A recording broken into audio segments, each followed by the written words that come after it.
They called her a ghost when she stepped off the stagecoach, scarred, veiled, and unwanted. Her husband-to-be spit at her feet. But far beyond the jeering crowd, a lone Apache warrior watched from the red hills. By the time the dust settled, one man bled in the street. And the woman they mocked would become a legend. Clara sat on her trunk for nearly half an hour, the sun blistering the back of her neck. No one offered help. No one asked if she was all right. The only sound was the wind stirring dust through the empty main street of Whiskey Bend. Eventually, she ventured down the boardwalk, her boots clicking soft on the warped planks. She found Everett Dalton inside the Dusty Spur Saloon. He sat at a poker table, lips stained with whiskey, one arm lazily draped around a woman in a corset too tight for decency. Clara hesitated in the doorway, her hands clutching the veil tight against her chest. "Mr. Dalton," she said, voice soft but steady. He turned. And laughed. "Ah, hell. You're Clara. The gal from them letters." He looked her up and down like she was cattle too skinny for market. "I thought you'd be prettier." The saloon girl giggled behind her fan. Clara stood frozen, heart thudding. "I came all this way," she said, quieter now. "You said." "I said a lot of things, sweetheart," Everett cut in, waving his hand like she was a bad smell. "But I ain't lookin' to marry no scarred-up ghost. Letters don't show what a woman really looks like." A few men at the bar chuckled. One of them tipped his hat mockingly. "Damaged goods," he muttered. Clara's fingers curled into her skirt. She said nothing. Just turned, and walked back into the sun. The doors of the saloon creaked behind her. Boots shuffled. Laughter followed. But none of them noticed the figure watching from the far edge of town. A man stood motionless beneath the eaves of the old livery stable. He wore no hat. His dark hair was braided in one thick cord down his back. His buckskin jacket blended with the color of the dust. His gaze never left Clara as she disappeared up the hill toward the boarding house. Not judgment. Not pity. Just a quiet, steady watchfulness, like a wolf scenting trouble in the wind. Clara took the smallest room at Miss Geraldine's boarding house, bare walls, one cracked mirror, and a bed that groaned when she sat on it. She unpacked in silence. By morning, she had a needle in hand and a job at the general store mending torn breeches and patching shirts too worn for church. She said little to the townsfolk. And they said even less to her. Women looked through her. Children stared too long. One boy cried when he caught a glimpse of her without the veil. She didn't blame them. Everett made sure the cruelty didn't stop with rejection. He spread whispers like wildfire. "Girl ain't right in the head," he said one night at poker. "Talks to herself. Spooked the horses just standin' there." "She sleepwalks," said another. "Saw her driftin' through the cemetery." None of it was true. But the lies stuck like burrs to a hem. Clara began to take her meals in her room. She stitched until her fingers bled, just to keep busy. Just to forget. Then, on the third night, she found it. A small bundle wrapped in deerskin, left on her doorstep. Inside, dried herbs. Chamomile. Sage. Blue vervain. All carefully measured, like a medicine woman's touch. There was no note. No sign of who left it. But Clara knew. Someone had noticed her trembling hands. The way she winced when thunder rolled in the distance. Someone saw past the veil. That evening, just before dusk, she stepped out for air. And there he was again. High on the ridge above town. standing still as a stone. The Apache warrior. He didn't wave. Didn't speak. But she felt his presence like a blanket laid over cold shoulders. A tether of quiet strength, humming between them, though they had not yet shared a single word. The sun had barely cleared the horizon when Clara left town alone. She carried a small woven basket, heading for Red Coyote Ridge where wild desert blooms pushed up between rocks like stubborn hope. It was her quiet place. A pocket of color in a land full of dust and judgment. But the peace didn't last. On the way back, her boots crunched dry gravel near a stand of juniper. That's when she heard it. A twig snapped. She stopped. Two figures stepped from behind a boulder, Everett's drinking buddies. Sam Blaker and Joe Pritchard. Men who smelled like sweat and rotgut. Sam grinned, yellow teeth showing. "Dalton says you're lonely," he said. "We came to keep you company." Joe chuckled, eyes slick with malice. "Figured you might be grateful. Not like you got options." Clara clutched her basket. "Step aside." But they didn't. Sam licked his lips. "Ain't no man gonna want a face like that. But we ain't picky." Clara turned to run. Joe grabbed her arm. "You scream, we'll say you asked for it." Then came a sound, soft, steady, like a flute of wind through stone. A voice. Low. In Apache. The men froze. Out of the rock itself, he appeared. Taza. He moved with the silence of a stalking mountain cat. A long knife at his side. Bow slung across his back. He didn't shout. Didn't rush. Just raised one hand, fingers wide, palm steady. Sam stepped back, nearly stumbling. Joe muttered, "Ain't worth it, man," and dropped Clara's arm. They backed away fast, feet skidding in the gravel.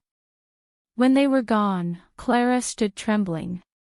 Taza said nothing. He just watched her. Then slowly, so slowly, it was almost missed, he placed his hand over his own heart. Clara didn't understand the words he spoke then. But she felt them. And when she looked into his eyes, she saw no fear. No disgust. Only fire. That night, Clara climbed the ridge behind town.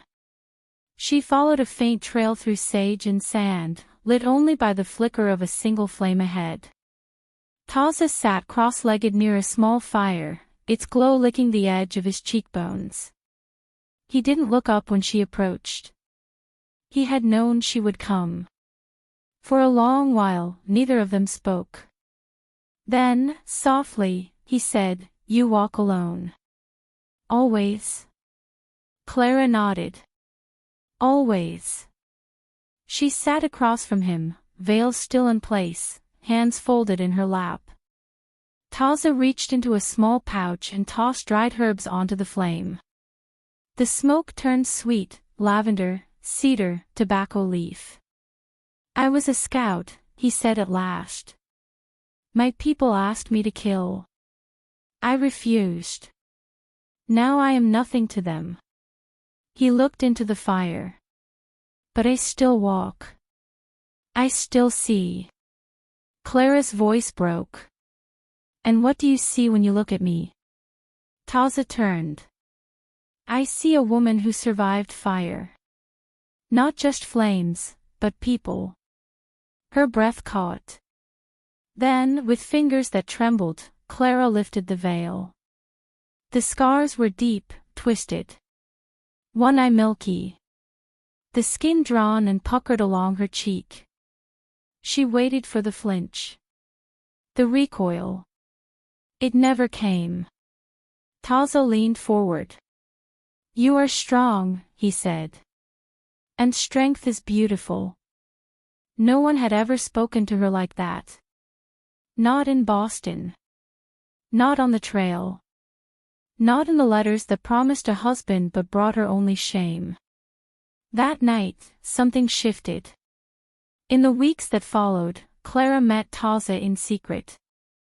They shared food, stories, and silence. He showed her how to follow the stars, how to track coyote paths through the dust. She taught him how to stitch torn cloth, how to use sage and mint to soothe pain. One night, he handed her a small carving, bone-polished smooth, shaped into a hawk with one wing bent and scarred. "It still flies," he said. She held it close to her chest. And for the first time in her life, she believed it. Whispers traveled fast in Whiskey Bend. By the time the first snow dusted the high ridges, half the town knew Clara Whitmore was meeting an Apache in secret. The other half just pretended not to care. Everett Dalton was neither half. He burst into the general store one morning, drunk, his shotgun raised and voice slurred with rage. "She's bringin' savages into this town," he hollered. "Deflin, what's decent?" Mr. Winslow, the storekeeper, stepped from behind the counter, wiping his hands on a flour sack. "Put the gun down, Everett," he said. "You're scarin' folks. I ain't the one consortin' with heathens." He stormed out, spitting in the dirt. Clara watched it all from the sewing corner, thread paused mid-stitch. Her hands were steady. Her eyes were not. She found Taza that afternoon by the riverbed, skin bathed in golden light. "He's going to come for you," she said. Taza simply nodded. "I won't run," he replied. That night, fire lit the darkness. 3 men rode out of town, Everett and 2 others. Torches high. Guns ready. Clara met them on the narrow trail that led to the ridge. She stood alone. No veil. No fear. "You want him?" she called. "You come through me." They laughed. One raised his rifle. Then, from behind, came the whir of a bowstring. An arrow hit the ground between a horse's legs, sending it rearing. The rider fled, pale as snow. Another arrow came swift and silent. It struck the second man's thigh, dropping him to the ground with a cry. Everett turned, his shotgun shaking. "You'd kill for her," he spat. "That ugly witch." Behind Clara, Taza stepped into view, blood on his arm from a grazing shot. He didn't flinch. "For her," he said, "I'd die." Everett roared and fired. The shot missed. Clara surged forward, rock in hand. She struck Everett clean across the jaw. The shotgun clattered to the dirt. He groaned, clutching his face, blood pouring from his mouth. He looked up and saw them both, Clara, face scarred and proud, and the man he called a savage, standing strong at her side. There was no lynch mob. No posse. Just justice. The kind carved by fire and stone, not courts or guns. Everett crawled away into the dark. He left his pride behind him in the dust. Everett Dalton left Whiskey Bend before dawn. Jaw broken. Ego shattered. Gun forgotten. He didn't say goodbye. No one asked him to stay. The man who once judged Clara for her scars had been brought low, not by revenge, but by something harder to swallow. Mercy. In the weeks that followed, Clara no longer wore the veil. She walked through town with her head high, arms bare, face turned to the sun. Some folks still stared. Some turned away. But others began to nod. A silent greeting. A gesture of respect. At her side walked Taza. He didn't speak often. But when he did, people listened. He helped repair the church fence after a storm. Found a missing child near the canyon rim. Tended to a farmer's sick mule without asking for coin. In time, the town stopped calling him savage. They started calling him neighbor. Clara took over the tailor's shop when old Mr. Fenley passed. Folks came for miles to have her mend their shirts, patch their boots. They still whispered, sometimes. But no longer in malice. More in wonder. She walked through fire, Miss Geraldine once told a traveler. And came out made of iron and grace. One spring morning, a hawk circled over the ridge. Clara stood on the porch of her new home, a cabin she and Taza built by hand, and watched it climb the wind. She touched the small bone carving that hung around her neck. The scarred-winged hawk. Still flies. Still rises. She smiled. Because in the end, it wasn't the fire that defined her. It was what she did after. She loved. She endured. And in a land where dust covered everything but the truth, Clara Whitmore carved a story deeper than scars, and stronger than fear.